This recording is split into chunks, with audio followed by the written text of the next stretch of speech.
بسم اللہ الرحمن الرحیم۔ صرف کورس کا آج دوسرا لیکچر ہے، اور پہلے لیکچر کے اندر آپ نے ماضی کی پہچان پڑھی تھی اور مضارع کی پہچان پڑھی تھی۔ آج آپ ماضی سے بننے والے جتنے بھی الفاظ ہیں ان کی پہچان پڑھیں گے، مضارع سے بننے والے جتنے بھی صیغے، الفاظ، فعل ہیں، وربز ہیں، ان کی آپ پہچان پڑھیں گے۔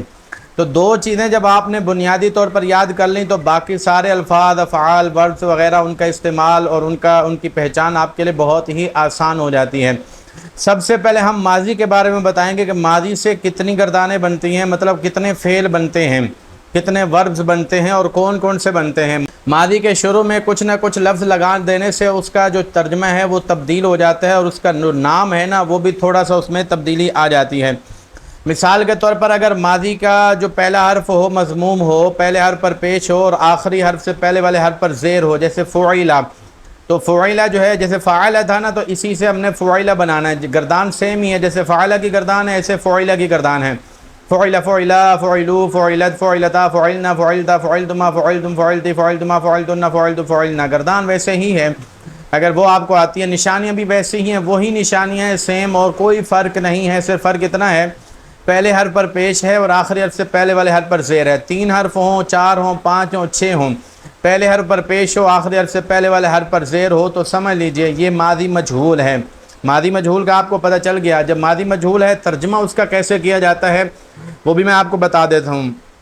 ترجمہ اس کا کیا جاتا ہے، جیسے ماضی معروف ہے جاہدہ، اس کا ترجمہ ہے اسے ایک مرد نے جہاد کیا۔ اور جب اس کو ماضی مجہول بناؤ گے، جوہدہ، پہلے حرف کو جاہدہ تھا تو پہلے حرف کو پیش دے دیا، اب اس کے بعد جو الف ہے نا، تو پیش کے بعد الف ہونے کی وجہ سے نا اس کو واو سے تبدیل کر دیا، تو جوہدہ، اور آخری حرف سے پہلے والے حرف کو زیر دے دیا۔ چلو اگر یہ چیز نہ بھی آئے تو اتنا تو پتہ نا، جوہدہ میں پہلے حرف پر پیش ہے اور آخری حرف سے پہلے والے حرف زیر ہے، تو یہ ماضی مجہول ہے۔ اب اس کا جو ترجمہ ہوگا نا وہ تبدیل ہو جائے گا۔ ترجمہ کیا ہوگا؟ وہ ایک مرد جہاد کیا گیا، پہلے تھا اسے ایک مرد نے جہاد کیا، اب ہے وہ ایک مرد جہاد کیا گیا۔ تو اگر اسی طرح اس سے پہلے ما آپ لگا لیتے ہیں تو پھر اس کا ترجمہ مختلف ہوگا، پھر اس میں نہیں کا لفظ بڑھ جائے گا، جیسے ما جاہدہ، اسے ایک مرد نے جہاد نہیں کیا۔ اسی طرح ما جوہدہ، وہ ایک مرد جہاد نہیں کیا گیا۔ تو دیکھیں ما لگانے سے ترجمہ میں صرف نہیں کا اضافہ ہوا ہے۔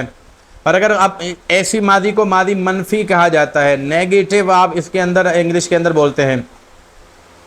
اور اسی طرح اگر ماضی سے پہلے قد لگا دیں گے تو پھر ترجمے میں ہے کا لفظ بڑھ جائے گا، جیسے قد جاہدہ، اسے ایک مرد نے جہاد کیا ہے، پہلے تھا اسے ایک مرد نے جہاد کیا، جب قد لگ گیا تو اب اس کا ترجمہ ہوگا اسے ایک مرد نے جہاد کیا ہے۔ تو قد کہاں لگتا ہے؟ ابھی جو کام ابھی ابھی ہوا ہونا تو وہاں اس کے لیے قد کا لفظ استعمال کرتا ہے۔ جس بندے نے ابھی جہاد کیا ہے تو اس کے لیے ہم کیا لفظ استعمال کریں گے؟ قد جاہدہ، اس نے جہاد کیا ہے۔ جیسے قد آکلا، اس نے کھا لیا ہے، مطلب ابھی کھا لیا، ابھی کھایا، ابھی کھانے سے فارغ ہوا۔ اسی طرح قد قرأ قرآن، اس نے قرآن پڑھ لیا ہے، مطلب ابھی قرآن پڑھا اس نے۔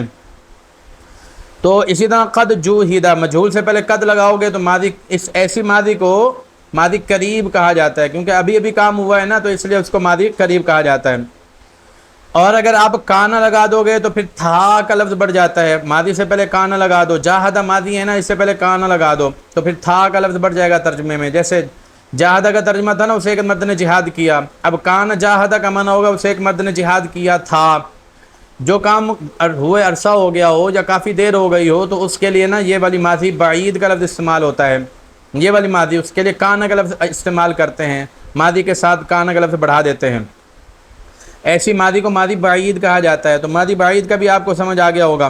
اسی طرح گزرے ہوئے زمانے میں کوئی بندہ اگر کسی کام کی تمنا کرتا ہے، خواہش کرتا ہے، تو وہ ماضی کے ساتھ لیتا لگا سکتا ہے، لیتما۔ مثلا کل پرسوں اس کی یہ خواہش ہے کہ اس سے پچھلے سال یا پچھلے ہفتے، پچھلے مہینے وہ لوگ جہاد پر گئے تھے، تو کاش میں بھی جہاد پر گیا ہوتا، تو اس کے لیے وہ کون سا لفظ استعمال کرے گا؟ لیتما، ماضی سے پہلے لگا دے گا، لیتما جاہدت، کاش میں نے بھی جہاد کیا ہوتا۔ تو گزرے ہوئے زمانے میں اگر آپ نے کسی چیز کی آرزو کرنی ہو تو ماضی سے پہلے لیتما لگا دیں، تو کاش میں پڑھا ہوتا، کاش میں عالم بن چکا ہوتا، کاش میں نے قرآن مکمل حفظ کیا ہوتا، کاش میں نے یہ کیا ہوتا، میں نے وہ کیا ہوتا۔ تو اس کے لیے آپ نے کون سا لفظ استعمال کرنا ہوتا ہے؟ ماضی سے پہلے لیتما۔ ایسی ماضی کو ماضی تمنائی کہتے ہیں۔ اسی طرح اگر آپ کو کسی کے متعلق شک ہو کہ اس نے جہاد کیا نہیں، کھایا نہیں، پیا ہے یا نہیں، عالم بنا ہے نہیں، اس نے قرآن پڑھا ہے نہیں، تو اس کے لیے آپ نے لعلما کا لفظ استعمال کرنا ہے۔ مثال کے طور پر لعلما جاہد، ماضی سے پہلے لعلما لگا دیں، شاید اسے ایک مرد نے جہاد کیا ہوگا، شاید اس ایک مرد نے کھایا ہوگا، شاید اسے ہو سکتا ہے اس نے ایک آدھ مرد نے پیا ہو یا ہوگا، دونوں لفظ استعمال کرتے ہیں۔ تو اسی ماضی کو ماضی احتمالی کہا جاتا ہے۔ تو ماضی احتمالی کا بھی آپ کو پتہ چل گیا۔ تو ماضی سے جو ماضیاں بنتی ہیں، ماضی مجہول بھی ماضی معروف سے بنتی ہے، ماضی منفی ہے، ماضی قریب ہے، ماضی بعید ہے، ماضی تمنائی ہے، ماضی احتمالی ہے، یہ ساری ماضیاں ماضی سے ہی بنتی ہیں، اور ترجمے میں کیا فرق آتا ہے وہ میں نے آپ کو بتا دیا۔ اب آپ نے کیا کرنا ہے، یہی ماضیاں ڈھونڈنی ہیں۔ نیچے میں نے الفاظ دیے ہیں، آپ پہلے یہیں پر لیکچر روک کر، ویڈیو روک کر آپ نے یہ ساری ماضیاں ڈھونڈنی ہیں کہ ماضی قریب کہاں ہے، ماضی بعید کہاں ہے، ماضی فلاں کہاں ہے۔ جو ماضی آپ نے پڑھی ہیں وہ نیچے آپ نے ڈھونڈنی ہے، اس کو ایک طرف کر لینا ہے، الگ کر لینا ہے، الگ کالم میں کر لیں، یا پھر آپ واٹس ایپ کے اندر ہی نا اس کو لکھتے جائیں الگ۔ پہلے ماضیاں لکھ لیں، اور پھر اس کے بعد آپ نے ماضی کے، اگر آپ یوں بھی کر سکتے ہیں کہ پہلے لفظ لکھا آپ نے، پھر اس کے بعد لکھا کہ کون سی ماضی ہے، پھر اس کے بعد آپ نے صیغہ لکھا، پھر اس کے بعد ترجمہ لکھا، اس طرح بھی آپ کر سکتے ہیں۔ تو یہ تو ہو گیا ماضی۔ میں ایک مثال آپ کو دے دیتا ہوں، جیسا کہ رزقنا یہاں پر آ گیا نا، نون الف نا سے ہمیں پتہ چلا کہ یہ ماضی ہے۔ آپ دیکھیں رزقنا، اس سے پہلے حرف پر کیا ہے جی، پیش ہے، اور آخری حرف اس کا قاف ہے۔ نا تو ضمیر ہو گئی نا، نشانی ہو گئی، نا کو نشانی کو چھوڑ دیں، آخری حرف قاف ہے رزقنا، اور قاف سے پہلے جو زا ہے اس پر زیر ہے، یہ ماضی مجہول ہے۔ اسی سے پتہ چل جاتا ہے یہ ماضی مجہول ہے۔ اس کو آپ نے الگ کر لیا ماضی مجہول کو۔ اب آپ نے اس لفظ کے آگے لکھنا ہے ماضی مجہول۔ ماضی مجہول لکھ کر پھر آپ نے صیغہ لکھنا ہے، صیغہ جمع متکلم، نا سے پتہ چل رہا ہے نا جمع متکلم، جمع متکلم لکھ لیا۔ اب آپ نے ترجمہ کرنا ہے، ہم کو دیا گیا، یہ آپ نے ترجمہ کر لیا۔ اس طرح کر کے آپ نے لکھنا ہے۔ دیکھیں جو میں نے مثالیں دی ہیں وہ ساری ماضیوں کے نہیں دی ہیں، یہ میں نے قرآن مجید سے الفاظ نکالے ہیں، تو آپ کو یہ بھی اندازہ ہو جائے کہ کون سی ماضی کا استعمال زیادہ ہوتا ہے۔ ماضی معروف، ماضی مجہول، ماضی منفی معروف، ماضی منفی مجہول، ان کا استعمال زیادہ ہوتا ہے۔ اسی طرح ماضی قریب ہے، قد والی جو ماضی ہے اس کا استعمال بھی زیادہ ہوتا ہے، بس باقی جو دوسری ماضیاں ہیں ان کا استعمال نہیں ہوتا، مطلب کم ہوتا ہے، زیادہ استعمال نہیں ہوتا۔ یہ جو ہے نا ان کا استعمال بہت ہوتا ہے، اس لیے میں نے بس انہی کی مثالیں دی ہیں، قرآن کے لفظ ہی دیے ہیں نا، تاکہ قرآن کے الفاظ بھی آپ کو ذہن میں آئیں، ان کا ترجمہ بھی آ جائے، جب وہ آپ سنیں تو پھر ترجمہ بھی آپ کے ذہن میں گردش کر رہا ہو، تو اس طرح قرآن سننے میں بھی آپ کو مزہ آئے گا۔ تو یہ ماضی ہو گیا۔ اسی طرح مضارع سے بھی کئی لفظ بنتے ہیں، کئی فعل بنتے ہیں مضارع سے۔ تو جیسے مضارع مثبت معروف ہے، یفعل مضارع مثبت معروف ہے، تو اس کے شروع میں اگر آپ جو ہے نا وہ لگا دیں گے پیش، اور آخری حرف سے پہلے والے حرف پر زبر اگر نہیں ہے تو زبر لگا دینا ہے، یفعل ہے یفعل بن جائے گا۔ ینصر ہے، ینصر، شروع میں یا ہے اس پر پیش لگا دیں، اور آخری حرف را ہے، را سے پہلے صاد ہے، صاد پر زبر لگا دیں تو ینصر بن جائے گا۔ تو یہ جو ینصر ہے یہ مضارع مجہول بن گیا۔ تو اس طرح پتہ چلتا ہے کہ مضارع مجہول ہے، شروع میں علامت مضارع پر پیش، آخری حرف سے پہلے زبر، تو اس سے پتہ چلے گا یہ مضارع مجہول ہے۔ اب کیا ہے، اس کا ترجمہ مختلف ہوگا۔ معروف کا ترجمہ الگ ہوتا ہے، وہ ایک مرد مدد کرتا ہے یا کرے گا۔ اب جب مجہول ہے تو اس کا ترجمہ الگ ہوگا، وہ ایک مرد مدد کیا جاتا ہے یا کیا جائے گا، یوں آپ نے ترجمہ کرنا ہے اس کا۔ وہ ایک مرد پڑھا جاتا ہے، پڑھا جائے گا، وہ ایک مرد سیکھا جاتا ہے، سیکھا جائے گا، سکھایا جاتا ہے، سکھایا جائے گا، چلایا جاتا ہے، چلایا جائے گا، لایا جاتا ہے، لایا جائے گا۔ تو اس طرح آپ نے اس کا ترجمہ کرنا ہوتا ہے، ٹھیک ہے۔ اگر آپ مضارع سے پہلے کانا لگا دیتے ہو، جیسے ینصر مضارع ہے، اس سے پہلے کانا لگا دو تو یہ ماضی استمراری بن جاتی ہے۔ یعنی ایک ماضی استمراری کا مطلب ہوتا ہے کہ ایک کام بار بار ہو رہا ہو نا، تو اس کے لیے آپ نے ماضی استمراری کا لفظ استعمال کرنا ہے۔ جیسے کانا ینصر، وہ مدد کرتا رہا، اس کا مطلب ہے کہ وہ بندے نے ایک مرتبہ مدد نہیں کی، کئی مرتبہ مدد کی ہے۔ اسی طرح اگر آپ جو ہے نا ینصر ہے اس سے پہلے لم لگا دیتے ہو تو پھر بھی ترجمہ میں فرق آ جائے گا۔ ینصر ہے، لم لگا دیا، لم ینصر۔ ایک تو جن مضارع کے آپ صیغے دیکھیں، جن صیغوں کے آخر میں پیش ہے، 5 صیغے ایسے جن کے آخر میں پیش ہے، ینصر، تنصر، تنصر، انصر، ننصر، 5 لفظ ہیں، 5 صیغے ہیں جن کے آخر میں پیش ہے۔ تو جب لم آ جائے گا تو ان 5 صیغوں کے آخر میں جزم آ جائے گی، ایک تو یہ فرق ہو جائے گا، تبدیلی ہو جائے گی. دوسرا جو نون آتا ہے نا تو 7 سیغوں سے نون گر جائے گا. دو میں جو جمع مؤنث غائب ہے، جمع مؤنث حاضر ہے، ینصرنا تنصرنا، ینصرنا تنصرنا، یہ والے جو نون ہیں یہ نہیں گریں گے، باقی سارے نون گر جائیں گے.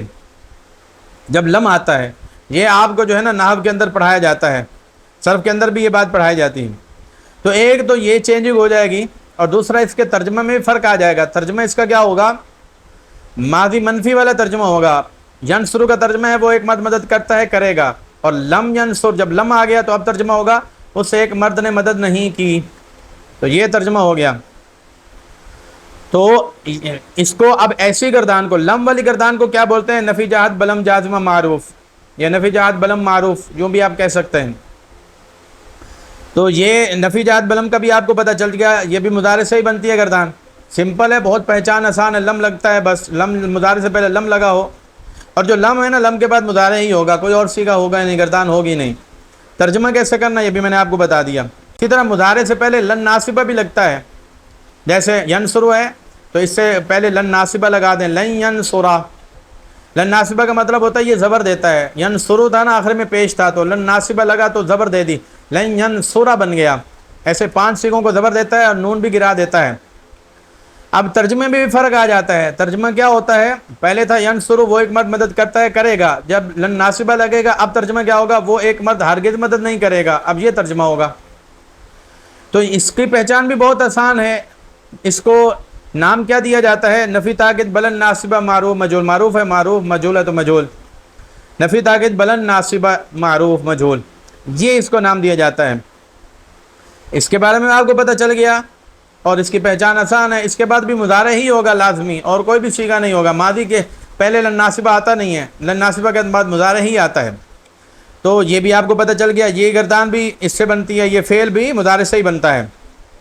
اسی طرح جو کام لازمی ہو، ضرور ہونا ہوتا ہے، جو کام ضرور کرنا ہوتا ہے یا ہونا ہوتا ہے، اس کے لیے مضارع سے پہلے لام لگا دیتے ہیں، لام زبر لا، اور آخر میں نون لگا دیتے ہیں. نون مشدد بھی لگا سکتے ہیں، نون ساکن بھی لگا دیتے ہیں. جیسے ینصرو ہے، شروع میں لام لگا دیا، لا ینصرو بن گیا، آخر میں نون لگا دیا، لا ینصرن بن گیا. اگر آپ نون مشدد لگاؤ گے تو لا ینصرن بن جائے گا، اور اگر ساکن لگاؤ گے تو لا ینصرن بن جائے گا. ترجمہ دونوں کا ایک ہی ہے. اب ترجمہ اس کا کیا ہو جائے گا؟ جب لام لگے گا آخر میں نون لگے گا، ترجمہ یہ ہوگا ضرور ضرور مدد کرے گا وہ ایک مرد. پہلے ترجمہ کیا تھا؟ ینصرو، وہ ایک مرد مدد کرتا ہے یا کرے گا، یہ ترجمہ تھا. اب کیا ہو گیا؟ ضرور ضرور مدد کرے گا وہ ایک مرد. یہ 2 دفعہ ضرور کس کا ترجمہ ہے بھائی؟ ایک دفعہ لام کا ترجمہ ہے ضرور، اور دوسرا نون کا بھی ترجمہ ضرور ہوتا ہے. تو 2 لام حرف ہے نا اس میں جن کا ترجمہ ضرور ہے، اس لیے 2 دفعہ آپ نے ضرور ضرور کرنا ہے. تو جو کام لازمی آپ کو پتہ ہے، یقین ہے کہ ہونا ہی ہونا ہے، تو اس کے لیے آپ نے یہ والا جو فعل مضارع ہے نا یہ بنانا ہے. شروع میں لام لگا دینا ہے اور آخر میں نون لگا دینا ہے. اس کی اگر مکمل گردانیں آپ چاہتے ہیں تو ظاہر تفسیر ابواب الصرف میں اور بھی بہت سی کتابوں کے اندر مکمل گردانیں لکھی ہوئی ہیں. تو لیکن یہ زیادہ استعمال مکمل گردانیں استعمال نہیں ہوتی، تو یہ کم ہی استعمال ہوتا ہے. تو جب نون مشدد لگ جائے گا تو اس کو بولتے ہیں لام تاکید بنون تاکید ثقیلہ معروف. مضارع ثقیلہ معروف بھی بول سکتے ہیں، آسان ہے.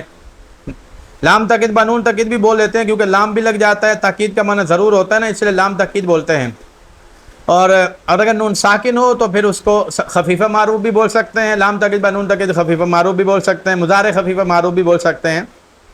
تو یہ نام ہوتا ہے پہچان کے لیے، بھئی اگر یہ ہوگا تو اس کا نام یہ ہوگا، اس کا ترجمہ یوں ہوگا.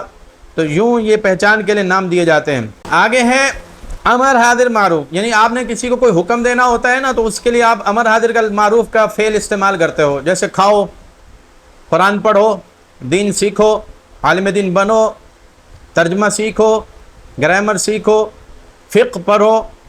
تو یہ ہم حکم دے رہے ہیں، تو اس کے لیے ہم نے کون سا لفظ فعل استعمال کرنا ہے؟ یہی امر کا لفظ استعمال کرنا ہے، امر حاضر معروف.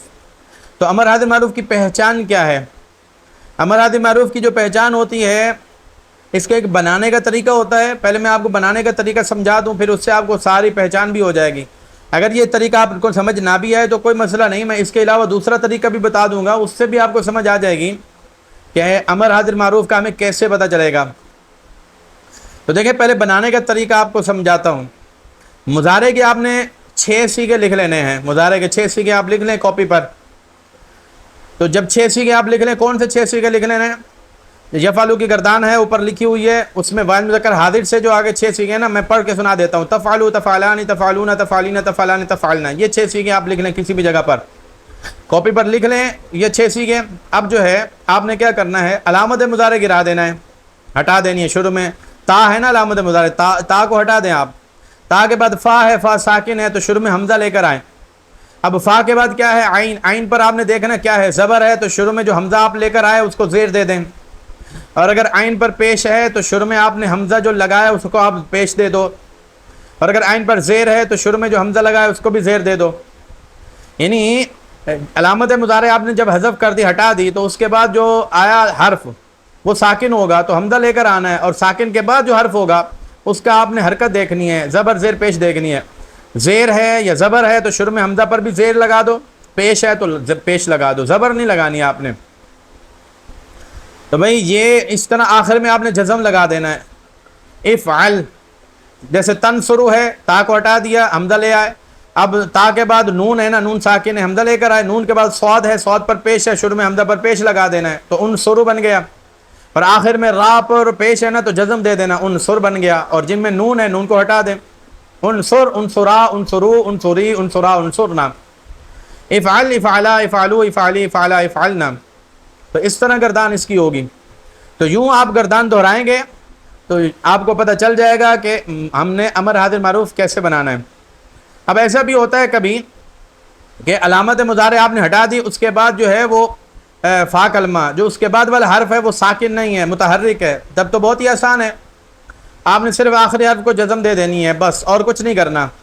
مثال دے دیتا ہوں آپ کو.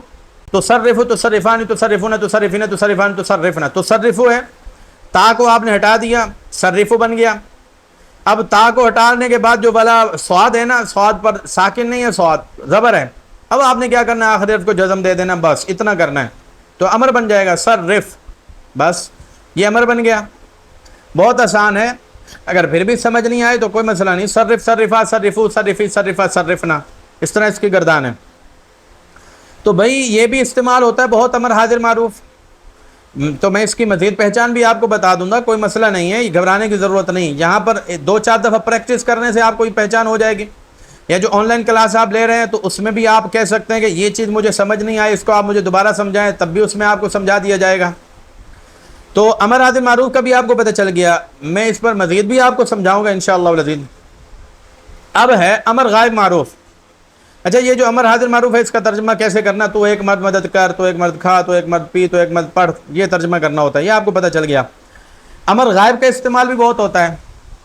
غائب کے سیغے جو پہلے 6 سیغے ہیں نا, آپ نے مضارع دیکھے نا, پہلے جو 6 سیغے ہیں. امر حاضر جو ہوتا ہے نا وہ دوسرے 6 سیغوں سے بنتا ہے, اور جو امر غائب ہے وہ پہلے 6 سیغوں سے بنتا ہے مضارع کے. اب جو پہلے 6 سیغے ہیں نا تو آپ نے اس میں کیا کرنا ہے, بہت ہی سمپل ہے. آپ نے شروع میں لام زیر لی لگا دینا, آخر میں جزم دے دینا, نون ہے گرا دیں بس. جیسا کہ یفعلو ہے, شروع میں لام زیر لی لگا دیں گے, لیفعلو بن جائے گا, آخر میں جزم دے دیں گے, لیفعل بن جائے گا. تو یہ امر غائب بن جائے گا, بہت آسان ہے. لیفعل لیفعلا لیفعلو لتفعل لتفعلا لیفعلنا. یہ لیفعلنا والا نون نہیں ہٹے گا, اوپر والے باقی سارے نون ہٹ جائیں گے. تو امر غائب معروف بنانے کا طریقہ بھی آپ کو آ گیا. یہ دو امر حاضر معروف, امر غائب, یہ دونوں بہت استعمال ہوتے ہیں, اس لیے میں نے ان کا خاص طور پر ذکر کیا ہے. ترجمہ کیا ہوگا؟ یہ جو امر غائب بناؤ گے نا, اس کے ترجمے میں چاہیے کہ لفظ بڑھا دینا ہے آپ نے. چاہیے کہ لینصر ہے, چاہیے کہ مدد کرے وہ ایک مرد. لیضرب ہے, چاہیے کہ مارے وہ ایک مرد. لیفعل ہے, چاہیے کہ کرے وہ ایک مرد. لیاکل, چاہیے کہ کھائے وہ ایک مرد. لیقرأ, چاہیے کہ پڑھے وہ ایک مرد. تو اس طرح اس کا ترجمہ کرنا ہوتا ہے, بہت آسان ہے. اسی طرح نہیں حاضر معروف بنانے کا طریقہ بھی بہت ہی آسان ہے. آپ نے کیا کرنا ہے, یہ مضارع ہے, مضارع کے جو حاضر کے سیغے نا دو, باقی جو 6 سیغے ہیں, دوسرے دو 6 سیغے ہیں. پہلے 6 سیغے غائب کے ہیں, دوسرے جو 6 سیغے ہیں حاضر کے ہیں. وہ جو 6 سیغے ہیں ان سے پہلے آپ نے لا لگا دینا ہے, آخر میں جزم اور نون گرا دینا ہے, بس نہیں حاضر معروف بن گیا. جیسے تنصرو تنصران تنصرون تنصرین تنصران تنصرنا. اور اگر جو گردان لکھی ہے اگر میں آپ وہ پڑھتا ہوں تو تفعلوا تفعلان تفعلون تفعلین تفعلان تفعلنا. یہ 6 سیغے ہیں, میں نے ان سے پہلے لا لگا دیا, آخر میں جزم دے دیا, اور جو 6 سیغے ہیں پہلے حرف کو جزم دینا, باقی سے نون گرا دینا, بس آخر کا نون نہیں گرے گا. اب گردان کیسے ہوگی؟ لا تفعل, تفعلو تھا, لا لگا دیا, آخر میں جزم دے دیا, لا تفعل بن گیا. تفعلانی تھا, لا لگا دیا, نون ہٹا دیا, لا تفعلا بن گیا. تفعلون تھا, لا لگا دیا, نون ہٹا دیا, لا تفعلو بن گیا. میں اس کو زیادہ وضاحت کے ساتھ اس لیے کر رہا ہوں کیونکہ یہ بہت استعمال ہوتا ہے. اسی طرح تفعلین تھا, لا لگا دیا, نون ہٹا دیا, لا تفعلی بن گیا. تفعلانی ہے, لا لگا دیا, نون ہٹا دیا, لا تفعلا بن گیا. اور تفعلنا ہے, لا لگا دیا, نون نہیں ہٹانا, لا تفعلنا بن گیا. بہت آسان ہے. تو اسی طرح جو غائب کے سیغے نا, پہلے 6 سیغے ہیں, تو ان میں بھی آپ ایسا ہی کریں, لا لگا دیں. میں ایک دفعہ پڑھ کے بتا دیتا ہوں. یفعلو ہے, لا لگا دی, آخر میں جزم دے دی, لا یفعل بن گیا. بہت آسان ہے. یفعلانی ہے, لا لگا دیا, نون ہٹا دیا, لا یفعلا بن گیا. یفعلون ہے, لا لگا دیا, نون ہٹا دیا, لا یفعلو بن گیا. تفعلو ہے, لا لگا دیا, جزم دے دی, لا تفعل بن گیا. آخر میں پیش ہے نا تو جزم دینا ہے. تفعلانی ہے, لا لگا دیا, نون ہٹا دیا, لا تفعلا بن گیا. یفعلنا ہے, لا لگا دیا, نون نہیں ہٹانا, یہ والا آخری جو ہے نا اس کو نون نہیں ہٹانا, لا یفعلنا بن گیا. بہت آسان ہے. تو یہ زیادہ استعمال ہوتے ہیں, اس لیے میں نے باقی وہ متکلم وغیرہ کو نہیں چھیڑا. بس یہ دو آپ یاد کر لیں, یہ بہت استعمال ہوتے ہیں. جب نہیں حاضر معروف بن جاتا ہے نا, کسی بھی جگہ پر نہیں آتا ہے. ویسے تصحیح عبارت کورس کے اندر بھی میں نے نہیں کی پوری ڈیٹیل بیان کی ہے, وہاں پر بھی آپ کو پہچان ہو جائے گی. اب ترجمہ کیا ہوگا اس کا؟ اس کا ترجمہ میں آپ نے کرنا ہے, تو ایک مرد نہ کر. لا تنصر, تو ایک مرد نہ کر. لا تضرب, تو ایک مرد نہ مار. یا یوں بھی کہہ سکتے ہیں شارٹ کٹ, تو نہ مار, تو نہ کھا, تو نہ پی, تو نہ جا, تو نہ آ, تو نہ چل, تو نہ بیٹھ, تو نہ کھڑا ہو. تو اس طرح آپ نے ترجمہ کرنا ہوتا ہے. روکنے کے انداز میں آپ نے کسی کو روکنا ہونا, اس کے لیے کون سا لفظ استعمال کرنا ہے؟ نہیں کا استعمال کرنا ہے, نہیں حاضر کا. اور اگر غائب کو روکنا ہے تو پھر اس کے لیے ترجمہ کیا, وہ اس کے لیے آپ کو نہیں غائب بنانا ہوگا. وہ ایک مرد مدد نہ کرے, وہ ایک مرد نہ کھائے, وہ ایک مرد نہ پیے, اسے کہو کہ وہ نہ کرے. تو اس طرح آپ نے نہیں غائب بنانا ہے. یہ ہیں وہ الفاظ, افعال جو مضارع سے بنتے ہیں. اب نیچے مشقیں ہیں, اور آپ کو پتہ ہے کہ مشقیں آپ نے کیسے حل کرنی ہیں. مشقیں آپ نے کیسے حل کرنی ہیں جی؟ ماضی والے الگ آپ نے کر لینے ہیں, جو مضارع سے بنتے ہیں وہ الگ کر لینے ہیں. اوپر ترجمہ دیکھ لیجئے گا, ترجمے کا اسلوب اور انداز کیا ہے, اسی کے حساب سے آپ نے ترجمہ کرنا ہے. ترجمہ ہو جائے گا. سیغہ دیکھ لیجئے گا, سیغے سے ترجمہ ہو جائے گا.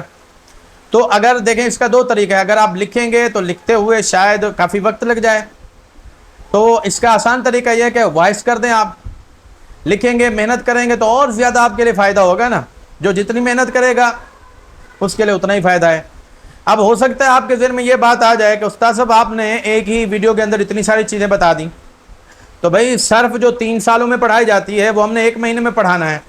تو ظاہر ہے کہ ہم نے اس میں ایک ایک چیز تو نہیں بتانی, تو ہم نے بہت ساری چیزیں ہی بتانی ہیں نا, تاکہ ہم بہت سی چیزوں کو کور کر سکیں. وہ چیزیں جو اہم ہیں تو ہم نے فارمولہ اور بنیاد آپ کی مضبوط کر دی ہے, بنیاد بتا دی ہے. باقی جو چیزیں ہیں وہ اجرا سے ہی آپ کی چیزیں مضبوط ہوں گی, یہ ذہن میں رکھیں. اس لیے میں یہ نہیں کہتا کہ صرف میرے لیکچر سے ہی آپ کو ساری چیزیں معلوم ہو جائیں گی, یاد ہو جائیں گی. نہیں, اجرا کرنا بھی ضروری ہے, لیکن یہ چیزیں ذہن میں ہوں گی تو اجرا فائدہ دے گا. اگر یہ چیزیں ذہن میں نہیں ہیں تو اجرا بھی آپ کو فائدہ نہیں دے گا. یہ ایسے ہی ہے, میڈیکل سائنس پڑھتے ہیں یا میڈیکل کی کتابیں پڑھتے ہیں, پھر اس کے بعد آپ ڈاکٹر کے پاس ٹریننگ کے لیے بھی جاتے ہیں, پریکٹیکلی بھی آپ کرتے ہیں. جب تک آپ پریکٹیکلی نہیں کریں گے وہ چیزیں آپ کے ذہن میں نہیں ہوں گی, اور اگر وہ چیزیں ذہن میں نہیں ہیں اور ایسے ہی پریکٹیکل کرتے رہیں تب بھی کوئی فائدہ نہیں ہے. دونوں چیزیں ہونا ضروری ہیں, علم بھی ہونا چاہیے اور پریکٹیکل بھی ہونا چاہیے. تو یہاں پر بھی ایسا ہی ہے. یہ ساری چیزیں میں آپ کے ذہن میں ڈال رہا ہوں, اور پھر اس کے بعد آپ نے اجرا کرنا ہے. اجرا بھی ہو رہا ہے آن لائن کلاس کے ذریعے. تو انشاءاللہ العزیز دیکھیں کتنے کم بجٹ میں آپ پر اتنی محنت کی جا رہی ہے, الحمدللہ عز و جل. لیکن آپ نے محنت کرنی ہے, ہم تو محنت کر رہے ہیں, محنت اب آپ نے کرنی ہے. آپ جتنی محنت کریں گے ہم اتنا ہی زیادہ آپ کو ٹائم بھی دیں گے, آپ کو اتنا ہی زیادہ فائدہ بھی ہوگا. اللہ تعالیٰ سے دعا ہے دین کی سربلندی کے لیے علم نافع حاصل کرنے کی توفیق عطا فرمائے.